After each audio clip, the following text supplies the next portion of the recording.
Estamos con la doctora Alicia Fernández, presidenta de la Sociedad Uruguaya de Pediatría. Bienvenida, Alicia. Buen día. Hola, un gusto estar con ustedes. Vamos a hablar, por supuesto, de las consultas, pero acá creo que se tiró un par de temas sobre esta mesa que te tocan profesionalmente, directamente. Por un lado, estamos hablando sobre la detección de un abuso de una menor de edad cuando llega embarazada. No hay una necesidad, el médico no denuncia. ¿Cómo es el proceso? No solo en lo que respecta a la medicina en sí, a la consulta en sí, sino el proceso legal que toda consulta tiene detrás, ¿verdad? Creo que esto nos toca no solamente por el rol de pediatra o presidente de la Sociedad Uruguaya de Pediatría, sino como integrante de la comunidad. Estos hechos que escuché atentamente y bueno, los supe ayer, obviamente, por los comunicadores que tienen ese rol, son hechos de violencia lamentables que se siguen viendo y como bien dijeron y lo sostengo, esto se dio siempre, lo que pasa que ahora tienen la capacidad de expresarlo quienes lo padecen y eso es muy bueno porque veíamos la punta del iceberg, ¿no? Hay mucho más abajo. Pero Alicia, la pregunta era... Hay un protocolo con respecto a la violencia, hace poco nos fue presentado a todos los integrantes de las instituciones de asistencia que integran el Sistema Nacional Integrado y bueno, se nos explicó, es un protocolo complejo, pero que hay que seguir cuando uno sospecha. El asunto es la sospecha. Ahora, una chica menor de edad embarazada, ya no hay sospecha. Yo creo que, bueno, ustedes escucharon recién al abogado hablar, abajo de los 12 años no se discute la violación. Yo creo que cualquier menor de edad que está embarazada, uno tiene que hacer por lo menos, tener la duda razonable de que puede haber un no consentimiento a la situación de embarazo, que es dramática. Si bien están bajando los números de embarazo en adolescentes, se siguen viendo, pero sí, habría que investigar un poco más. Pero es decir, una chica embarazada de 12 años no presupone delito. Bueno, de 14 años ya es diferente por la autonomía progresiva que tienen las adolescentes y la capacidad de dar el consentimiento. Abajo de los 14 años, eso es una violación. Una niña que aparece embarazada, hay que pensar que hay un no consentimiento, por lo menos que no tiene la capacidad de saber qué es lo que está sucediendo, más allá del acto sexual en sí mismo, sino de las complicaciones. Al médico le llega una chica de 12 años, denuncia. Le llega una de 14, no denuncia. Tiene que investigar. Pero no va a investigar el médico. No, pero tiene que investigar, preguntarle a la paciente. Por eso también necesitamos tiempo en la consulta. Hay que, sin agredirla, indagar qué es lo que pasó. Y las adolescentes muchas veces hablan y dicen cosas que... Porque, a ver, antes de embarazarse, los niños y los adolescentes tienen consultas periódicas con los médicos pediatras o quienes los asisten. Bueno, pero debería existir esa consulta y deberían ir a la consulta. Ha habido denuncias por estigmatizar de pediatras que han visto pacientes o niñas con flujo genital y han dicho, bueno, esto potencialmente puede ser un abuso y el abuso no existía. Entonces, este protocolo que se estableció, que está muy bien que se haga, yo no hago policlínica en este momento, no me enfrento a esas situaciones. Trabajo en el ambiente asistencial y en un área que es cuidados intensivos pediátricos, o sea que lo que puedo ver es una embarazada con un embarazo complicado, eso sí lo podemos ver. Y en esos casos uno tiene la obligación siempre de indagar primero con el paciente. Sí, la confidencialidad existe y Soledad lo decía, pero eso no quiere decir que uno, cuando hay una víctima o una sospecha de una víctima, uno tiene la obligación moral de plantear o por lo menos tener la duda razonable de que ahí pueda haber un abuso. Yo creo que sí, que debemos ser más agresivos, por decirlo de alguna forma, porque sabemos que esto existe y lo estamos viendo. Pero en el caso de esta chica, ¿no? Que sí, a los 14 años tiene su primer hijo violada por su padrastro. A los 15 vuelve a tener un hijo. ¿No saltó ninguna alarma en los 14? Como tú decías, es una edad que más allá de que para nosotros legalmente 14 años es muy, muy chica, mi abuela se casó a los 15. Tal cual. La mía también. Y nadie se le ocurrió denunciar a mi abuelo. A lo que voy es a lo siguiente. Hoy, siglo XXI, una chica de 14 años llega con un embarazo, tú decís investigar. Si se hubiera investigado y llegado a una conclusión, no hubiera tenido el segundo hijo. O sea, no se hubiera sometido ni hubiera sido sometida a todos estos malos tratos. ¿En qué parte la investigación no dio el resultado que debió haber dado? Posiblemente en que ella no lo haya manifestado. Ah, perfecto. Ella tiene que dar la primera señal. Uno escucha mucho hablar a los psiquiatras sobre este tema y realmente, cuando un niño dice, en un momento totalmente, por ejemplo, cuando lo están bañando, y dice, fulanito me tocó, el que recibe esa denuncia, en lugar de decir, qué horrible que pasó y sacarlo, tiene que decir, ¿cómo que te tocó? ¿Qué fue? Pero sin agredirlo, porque si uno lo violenta, porque si a ti te dicen, tu hijo te plantea la duda de que fue abusado, la furia que te genera y la ira, que es lo que es muy difícil de contener. Claro.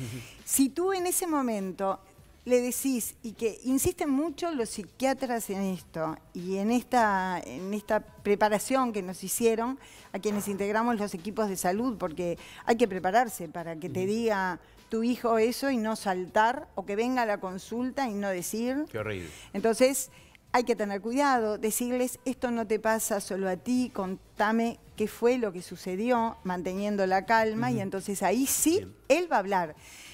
Esa niña no habló, posiblemente amenazada, porque uno no tiene derecho a juzgar y no puedo juzgar tampoco, no es mi función, aunque me da mucha rabia e impotencia esto que pasa, pero lo que debe haber pasado es que ella no dijo ni planteó.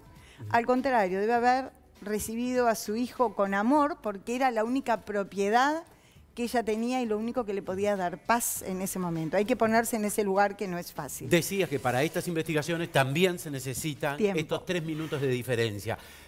¿Cuál es la propuesta que están llevando adelante y qué beneficios traería esta suma de, en lugar de 12 minutos de atención, 15?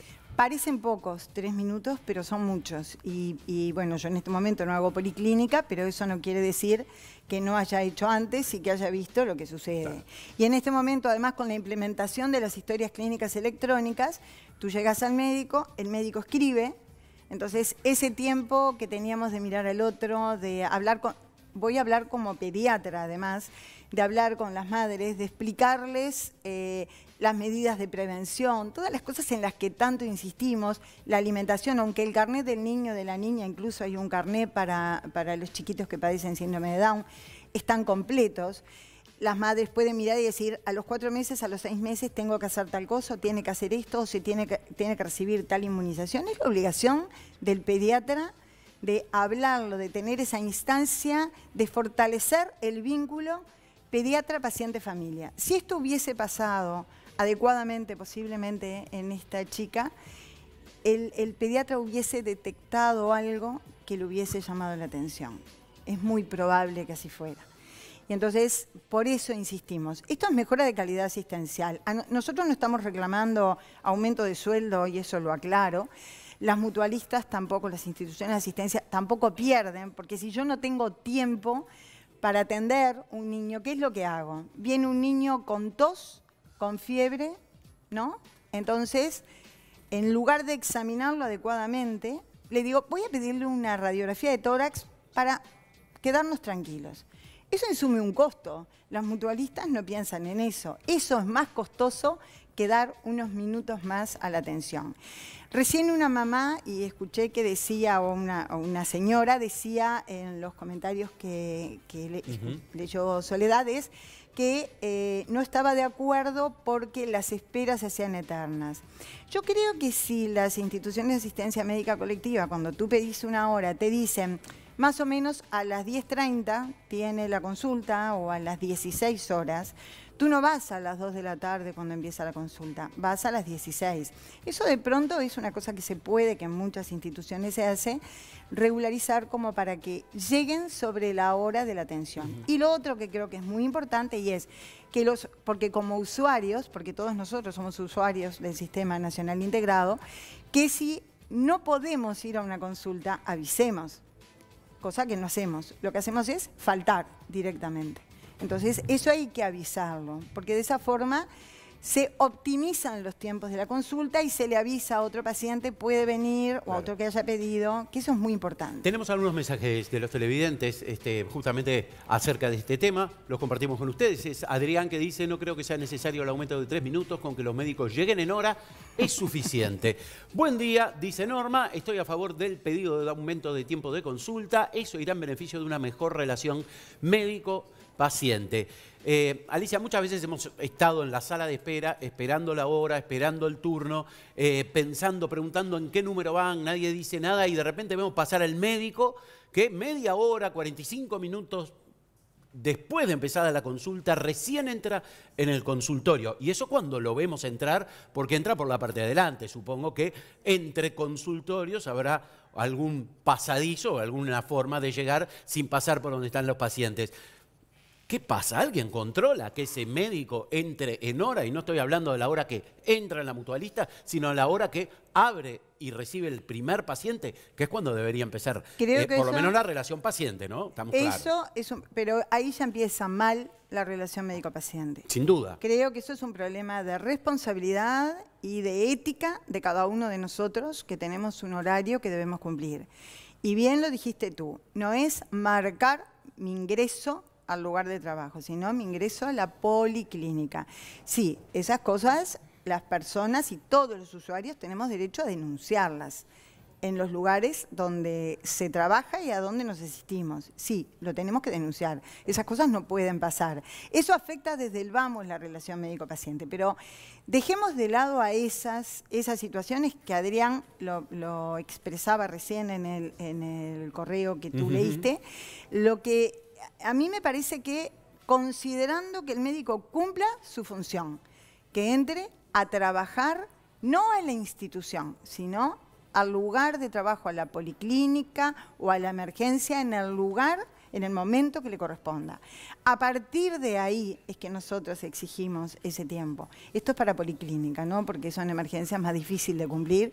Y en cuidados intensivos, si bien, por ejemplo, la Sociedad de Cuidados Intensivos de Adultos apoya esta iniciativa en CTI, y yo que hago CTI, eso no existe. Claro. Pero creo que tenemos que apoyar igual ese tiempo para mejorar el vínculo entre el médico y el paciente, y además eso apoya y apunta a mejorar la calidad asistencial, que eso es a lo que vamos. Ahora, es obvio, ¿no? El día tiene 24 horas. Sí. ¿No? Estaría bárbaro tener 3 minutos más, pero, como decía también alguna televidente, bueno, las horas de espera van a aumentar mucho más. Hay gente, sí, que le encanta ir a hacer cola o le encanta ir a la espera y después se queja, ¿no? Porque, bueno, no sabemos por qué razón, pero habemos uruguayos que hacemos de repente ese tipo de cosas. Pero obviamente, si la persona con 12 minutos, vamos a suponer el médico, la doctora, entrevistaba a 10 pacientes, si le agregamos los 3 minutos más, sin duda pueda entrevistar a 8. Lo cual redundaría en que me demoraría muchísimo más en atendernos. ¿Esto es así? Los recursos existen. Lo que hay que hacer es distribuirlos adecuadamente. No, eso no es así si se manejan las cosas bien. Que eso es lo que uno está trabajando en esta comisión que estamos trabajando. Hay 11 instituciones de asistencia médica colectiva de Montevideo, más las de FEPREMI, que son las del interior del país, no todas las que integran FEPREMI. Esto entró en el Consejo de Salarios, el Ministerio aprobó, y después, como hubo instituciones que pusieron el palo en la rueda, que son 4 nada más, pero bueno, están trancando la negociación, o sea que todas las demás vemos como muy positivo que esto suceda. Y reitero, si se distribuyen los recursos adecuadamente, no va a haber más demora. Y más demora para poder asistirse con ese médico. Y por otro lado, lo que tenemos que pensar es eso. Tenemos unos minutos más que pueden dar a la mejora de la calidad de esa atención y a esa relación que es tan necesaria. ¿Cuándo podríamos decir que tendría éxito esta propuesta? Y bueno, lamentablemente el viernes hubo una reunión a la cual no asistieron las instituciones de Montevideo. ¿Las 4 en contra o todas? No, hubo un problema ahí con la asistencia. Vamos a ver esta semana qué sucede. Esperemos que esto se aprobó en el Consejo de Salarios, o sea que esto tiene que salir. Ya está resuelto. Sí, necesitamos que el Ministerio diga, se impone. Listo. Que es el órgano rector. Doctora Fernández, muchísimas gracias por su presencia. Un minuto nada más. Recordemos que hay una ola de calor, otra vez anunciada para esta semana. Por favor, optimicemos lo que ya venimos hablando de la prevención en horario de la playa, la ingesta de líquido, la protección solar, sobre todo en los niños, que es lo que a mí me compete. Muchísimas gracias. No, gracias a ustedes. ¿Sí?